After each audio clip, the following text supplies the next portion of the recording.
அஸ்ஸலாமு அலைக்கும், வணக்கம், ஐபோவான், வெல்கம் டு செய்தி talk show. This is me ரினோசா நேஷன். நேற்று இடம்பெற்ற ஒரு செய்தியினுடைய தொடர்ச்சியை நான் உங்களுக்கு தரலாம் அப்படின்னு இருக்கேன். உங்க எல்லாருக்கும் தெரியும், நேற்று ஒரு குறிப்பிட்ட ஒரு செய்தி அதிகமாக வைரல் ஆனது. அதுக்கப்புறம் இல்ல அப்படியெல்லாம் கிடையாது அப்படிங்கிற ஒரு விஷயம் வைரல் ஆனது. இது தொடர்பாக நான் பேசியிருந்தேன். உங்க எல்லாருக்கும் தெரியும், அம்பாறை மாவட்டம் இறக்காமம் பகுதியில் ஒரு 21 வயதுடைய நபர் 14 வயது சிறுமியை வன்கொடுமை செய்ததாக ஒரு கேஸ் போலீஸ்ல பதியப்பட்டிருக்கு, கம்ப்ளைண்டாக பதியப்பட்டிருக்கு. அதுக்கப்புறம் இன்னும் ஒரு 21 வயது நபர் இதோட சம்பந்தப்பட்டிருக்காரு அப்படின்னு சொல்லிட்டு அரெஸ்ட் பண்ணியிருக்காங்க. அதுக்கப்புறம் இவர் தப்பியோடி அதுக்கப்புறம் அவரோட சட்டத்தரணியோட போலீஸ் ஸ்டேஷன்ல போய் சரண்டர் ஆகியிருக்காரு. அப்புறம் அவரை ரிமாண்ட் பண்ணி வச்சிருக்காங்க. இதுல என்னன்னா மிக முக்கியமான விஷயம் என்னன்னா, இலங்கையினுடைய போலீஸ் பிரிவு ஒரு ஸ்டேட்மெண்ட்டை விடுத்திருந்தாங்க. 14 வயது சிறுமியை வன்கொடுமை செய்ததாக 21 வயது மௌலவி அரெஸ்ட் பண்ணப்பட்டிருக்காரு அப்படின்னு சொல்லிட்டு. இதுல என்ன பிரச்சனைனா, மௌலவி அரெஸ்ட் பண்ணப்பட்டாரு அப்படிங்கிறது தான் இப்ப அந்த ஊருக்குள்ள மிகப்பெரிய பிரச்சனையாக இருந்து அகில இலங்கை ஜமியத்துல் உலமாவினுடைய இறக்காமம் பிரான்ச் கிளை என்ன பண்ணிருக்காங்கன்னா ஒரு ஸ்டேட்மெண்ட்டையும் விட்டிருந்தாங்க. இதை நம்ம நேத்து சொல்லிட்டோம். ஸ்டேட்மெண்ட்ல அவங்க சொல்லியிருந்தது என்னன்னா, அவர் மௌலவி இல்ல, எந்த ஒரு அரபு கல்லூரியில அவர் படிக்கல, மௌலவியே கிடையாது அப்படிங்கிற மாதிரி அவங்களுடைய செக்ரட்டரி சொல்லியிருந்த ஸ்டேட்மெண்ட்டை நம்ம நேத்து வாசிச்சிருந்தோம். இதுல இப்ப மிகப்பெரிய ஒரு ஆர்கியூமெண்ட் என்னன்னா, இப்ப ஓகே, உங்களுக்கு எல்லாருக்கும் எல்லாத்தையும் விளங்கப்படுத்த வேண்டிய அவசியம் இல்லை. இந்த மே மாதம் 9ஆம் தேதி 8ஆம் தேதியிலிருந்து அட்டமஸ்தானாதிபதியினுடைய பல்லேகம தேரரினுடைய சிறுமி தொடர்பான பிரச்சனை போயிட்டு இருந்துச்சு. அதுக்கப்புறம் பாத்தீங்கன்னா நேத்து கண்டியில பைரவகந்த ஏரியாவில் ஒரு பிரச்சனை. இப்படி இந்த தேரர், அதாவது பௌத்த தேரர்மார்கள் சிறுமிகளை துஷ்பிரயோகம் செஞ்சது, சிறுமிகளோட வன்கொடுமை செஞ்ச பிரச்சனைகள் அதிகமாக போயிட்டு இருந்ததுனால நாடு என்னடா பௌத்த மதத்துக்கே ஒரு அவமானமாக, ஒரு கேடாக இது போய் முடியும், எங்க போய் முடியும் அப்படின்னு தெரியாது அப்படிங்கிற ஒரு நேர்ல போயிட்டு இருந்துச்சு, ஒரு கோர்ட்ல போயிட்டு இருந்துச்சு. இப்படி இருக்கும்பொழுது இப்படி ஒரு கேஸ், அதாவது போலீஸ் பிரிவை இந்த கேஸ போட்டிருக்காங்க, ஸ்டேட்மெண்டா போட்டிருக்காங்க மௌலவி அப்படின்னு சொன்ன உடனே அந்த ஏரியாக்களுக்கும் அது பிரச்சனை. ஏன் மௌலவியா இருந்தா அவன் மனுஷன் கிடையாது அப்படின்னு கீழே நிறைய பேர் கமெண்ட் பண்ணிருந்தீங்க, நிறைய பேர் போட்டிருந்தீங்க. அது எப்படி ஒரு இஸ்லாமிய மதத்துக்குள்ள வந்தா மட்டும் அதை மறைக்கிறீங்களா அப்படிங்கிற நிறைய பேர் ஆர்கியூமெண்ட் பண்ணிருந்தீங்க. ஏன்னா ஜுப்பா போட்டு ஏன் எங்களுடைய மதத்துக்கே அவமானத்தை கொடுக்குறீங்க அப்படின்னு கொஞ்சம் பேர் இப்படி நிறைய பேர் ஸ்டேட்மெண்ட் போட்டுருந்தீங்க. இதுல எனக்கு நேத்து நிறைய பேருக்கு போட்டிருந்தீங்க, உங்களுக்கும் மௌலவிமார்களினுடைய கொள்கைகளுக்கும் ஆகாது தானே, தெரியாம எதுவும் பேசக்கூடாது, நம்ம நடக்கிற செய்திகளை நம்ம உங்களுக்கு கிட்ட சொல்லிட்டு போறோம், செய்திகள் இதுதான் அப்படின்னு நம்ம நேத்து கொடுத்துருந்தோம். தேவையில்லாம அடி தெரியாம நுனி தெரியாம இடையில கமெண்ட் பண்ணிட்டு போறீங்க அப்படின்னா அது உங்க பிரச்சனை. நீங்க எழுதுறீங்க, நீங்க கமெண்ட் பண்ணீங்க, நான் பாக்குறது கிடையாது, உங்க பிரச்சனை. அதுல நான் தலையிட விரும்பவும் இல்லை, அதை பத்தி நான் பேச விரும்பவும் இல்லை. இப்படி இருக்கிற பட்சத்துல தான் இப்போ எல்லாரும் கேட்டது இல்லையா, மௌலவியே இல்லாத ஒருத்தரை நீங்க எப்படி மௌலவி அப்படின்னு சொல்லிட்டு போடுவீங்க அப்படிங்கறத நீங்க மிகப்பெரிய கேள்வி. இன்னைக்கு அமைச்சரவை தீர்மானங்களை எடுக்கக்கூடிய கேபினட் டிசிஷன் மீட்டிங் நடந்திருக்கு. அதுல ஊடகவியலாளர் சகோதரர் அப்துல் ரஹ்மான் அவர்கள் அமைச்சரவை பேச்சாளர் டாக்டர் நலிந்த ஜெயதிஸ் அவர்கள் கிட்ட கேட்ட கேள்வி என்னன்னா, நீங்க எப்படி மௌலவி அப்படின்னு போடுவீங்க, அவர் மௌலவியே கிடையாது அப்படின்னு சொல்லிட்டு ஏசிஜேயும் அந்த ஊர் கிளை சொல்லியிருக்காங்க அப்படின்னு சொன்ன உடனே அமைச்சர் நலிந்த ஜெயதிஸ் அவர்கள் அதுக்கு ஒரு விளக்கம் கொடுத்திருந்தாங்க. என்னன்னா, இல்ல கம்ப்ளைண்ட் பண்ணவங்க, அதாவது அவர் ஒரு மதரசால ஓதி கொடுத்திருக்காரு. இதுல ஒரு பெண்கள் 2 14 வயசு சிறுமிகளோட சம்பந்தப்பட்ட கேஸ்ல அவங்க வீட்டார்கள் கம்ப்ளைண்ட் பண்ணிருக்காங்க. இந்த கம்ப்ளைண்ட் பண்ண விஷயத்துல மௌலவி அப்படிங்கிறது தான் அவங்க கொடுத்திருக்காங்க அப்படிங்கிறது தான். இப்போ இங்க என்ன பிரச்சனைனா, அவங்க அப்படி கொடுத்ததுனால தான் இவங்க மௌலவின்னு போட்டிருக்காங்க. அப்ப நீங்க தெரியாம எப்படி போடுவீங்க அப்படிங்கிறத ஊடகவியலாளர் அப்துல் ரஹ்மான் அவர்கள் இன்னைக்கு கேட்டிருந்தாங்க. அந்த காணொலியை நான் தனியா காமிக்கிறேன். රජයේ ප්‍රවෘත්ති දෙපාර්තමේන්තුව විසින් අපට එවන ඕනෑම මාධ්‍ය නිවේදනයක් අපි දෙපාරක් හිතන්නේ නැහැ, ටක් ගාලා පබ්ලිෂ් කරනවා. ඊයේ දිනේදීත් එහෙම ආවා මාධ්‍ය නිවේදනයක්. පොලිස් මාධ්‍ය කොට්ටාශය තමයි එම මාධ්‍ය නිවේදනය නිකුත් කරලා තිබ්බේ. එරගම ප්‍රදේශයේ ඇතිවෙච්ච සිදුවීමක් පිළිබඳව සැකකාර මෞලවිවරයා කියලා සඳහන් කරලා තිබ්බා.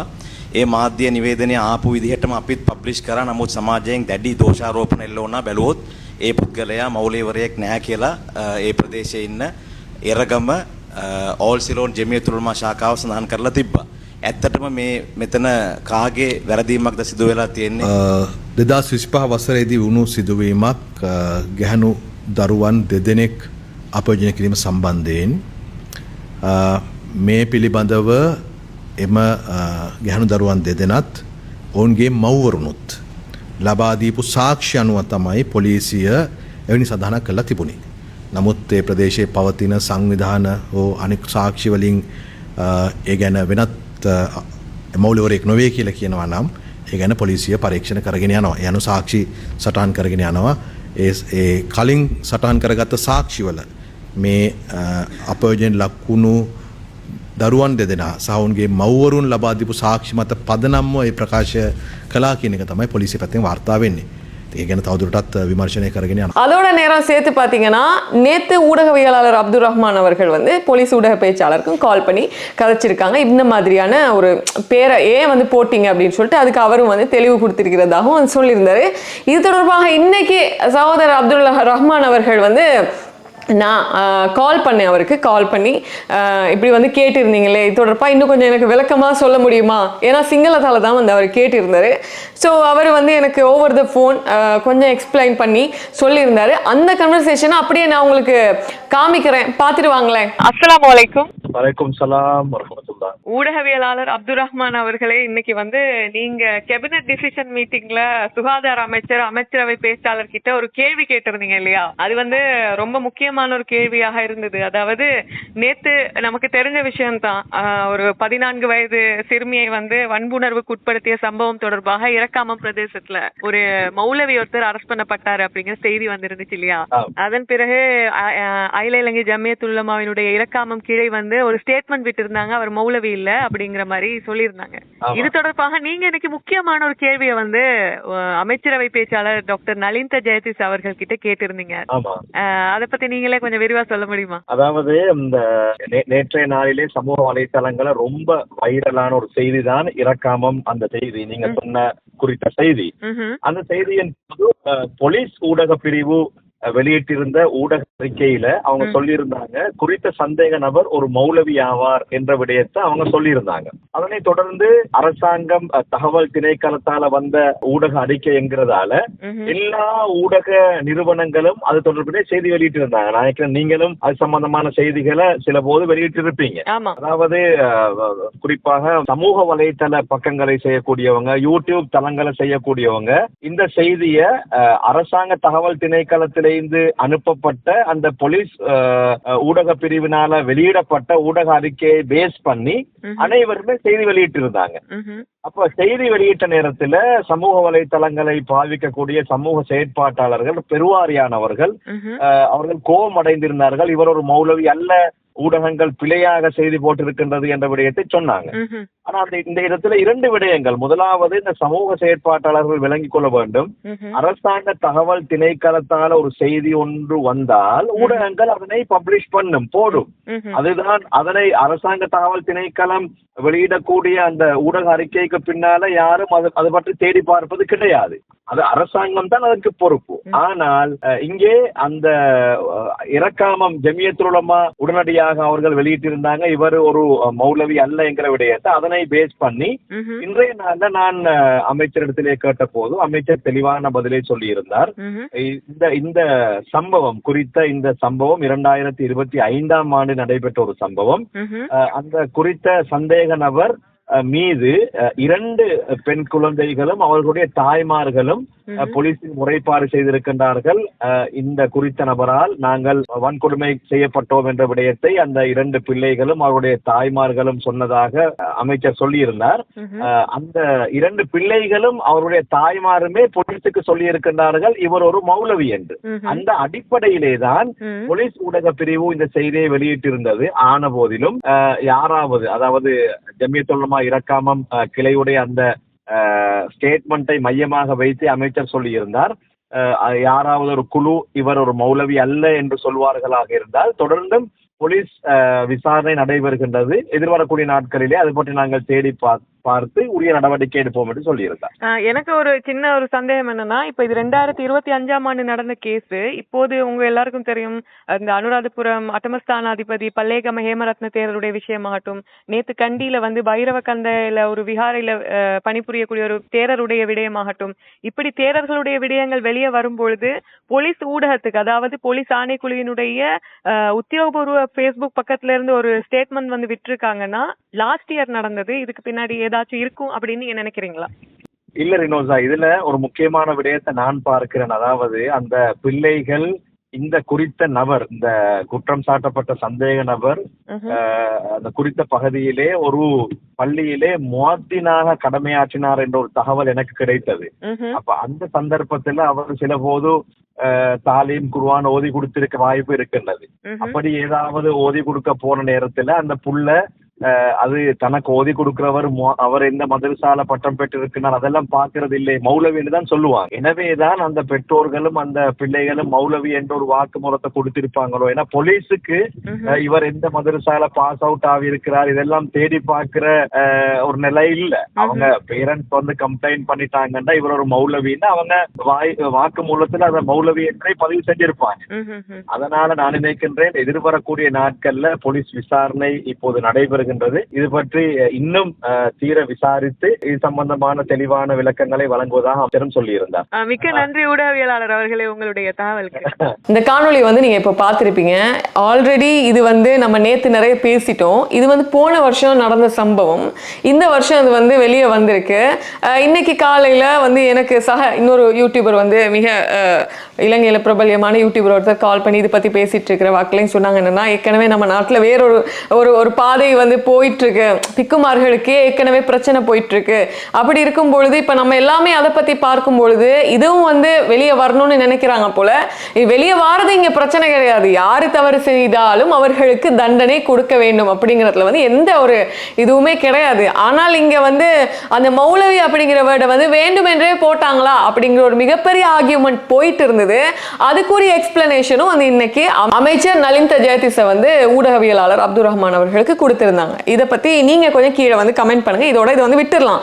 அடுத்த செய்தி என்ன அப்படின்னு பார்க்கும்பொழுது இன்னைக்கு வந்து மிக முக்கியமாக ஒரு செய்தி வந்து பதிவாகி இருக்கு. தொகை மதிப்பு மற்றும் புள்ளி விபர திணைக்களம் என்ன சொல்லியிருக்காங்கன்னா, இலங்கையில் ஒரு தனிநபர் தனது அடிப்படை தேவைகளை பூர்த்தி செய்து கொள்வதற்காக மாதம் ஒன்றுக்கு தேவைப்படும் குறைந்தபட்ச செலவு 17,117 ரூபாய் அப்படின்னு வந்து சொல்லியிருக்காங்க.